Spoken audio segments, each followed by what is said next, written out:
HOST. C'est un projet européen financé par le programme AAL, avec un consortium de 10 partenaires, français, italiens, anglais, espagnols.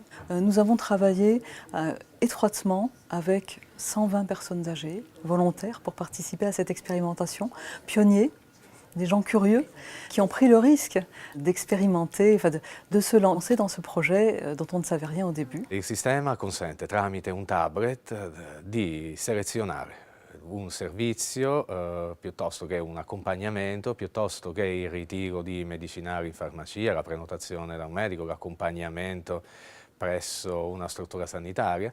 E attraverso il tablet si mettono in collegamento tra di loro, con i loro familiari e con una rete di supporto che riesce oggi a intervenire in caso di bisogno. Ma soprattutto si è sviluppata una rete di solidarietà, questa è la cosa fondamentale per noi.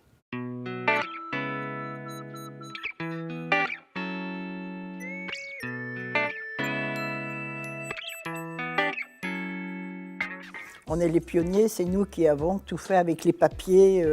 Et après, HOST, la tablette est venue bien après.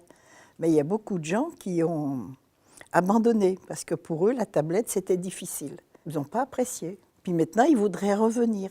Je me sers pour la cuisine, je fais de la lecture, j'écoute de la musique, je joue avec mon petit-fils à casser les fruits. Tout ça, je joue avec la tablette. Le cœur de l'application consiste à partager collaborativement des collections. Le meilleur exemple est de montrer une collection que pourrait mettre à disposition un bailleur social auprès de ses administrés ou un agent de résidence auprès de ses administrés. Des contenus organisés par des résidents eux-mêmes pour proposer que collaborativement, au sein d'une résidence, on s'échange des objets qui ne sont pas utilisés, sans avoir l'obligation de la diffuser à une échelle plus large de réseaux sociaux. È un'interfaccia molto semplice, con caratteri grandi, accessibili, icone molto ben visibili e autoesplicative.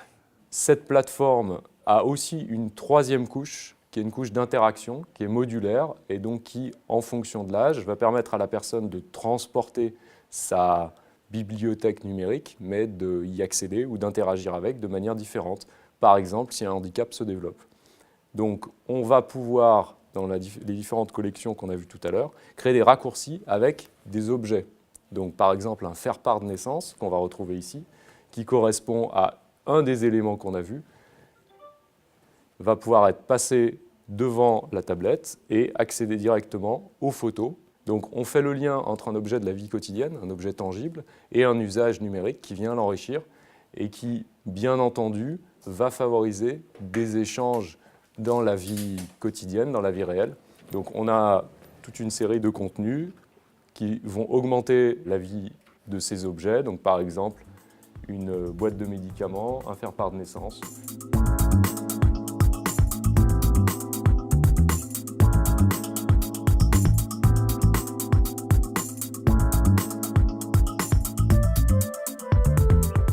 Nous avons été contactés par le PAC qui nous a mis les tablettes à disposition. Ensuite, nous avons eu un formateur qui s'appelait Julien à l'époque, qui est venu à la maison et pendant 3 heures, qui nous a expliqué un peu le fonctionnement de la tablette et tout. Les grands enseignements de ce projet, ils sont multiples. Le premier est certainement que de partager avec d'autres partenaires européens qui ont des systèmes différents, des organisations différentes, de voir que finalement, à la sortie, on a un regard plutôt identique sur ce qu'un bailleur social doit produire comme service et comme attention aux personnes âgées. Le deuxième enseignement est certainement celui du co-design, c'est-à-dire qu'on peut difficilement parler et s'occuper des personnes âgées sans les mettre au cœur de notre système. Quels sont vos besoins? Quelles sont vos envies? Comment nous voyez-vous avec vos yeux à vous en tant que prestataire de services dans le cadre autour du logement social? Le troisième, c'est de casser tous les préjugés que tout le monde avait sur l'utilisation des nouvelles technologies pour les personnes âgées. L'évolution, je l'ai vue arriver.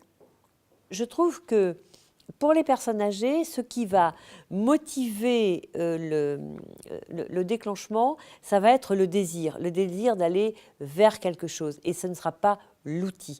L'outil reste un outil.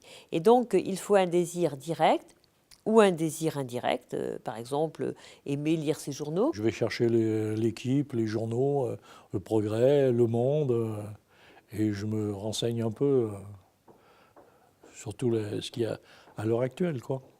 Surtout avec tout ce qui se passe dans le monde, quoi. D'apporter la tablette au quotidien énormément. Ça m'a permis de l'utiliser plus facilement, qui me permet, c'est vrai que c'est la première chose qu'on fait le matin, on se lève, le petit déjeuner, et après on part sur la tablette. J'ai mesuré que nous étions au début d'une époque où les personnes âgées sont majoritaires, pratiquement, Nous ont souvent renvoyé le plaisir qu'ils avaient à retrouver la joie d'apprendre, à retrouver la joie de participer.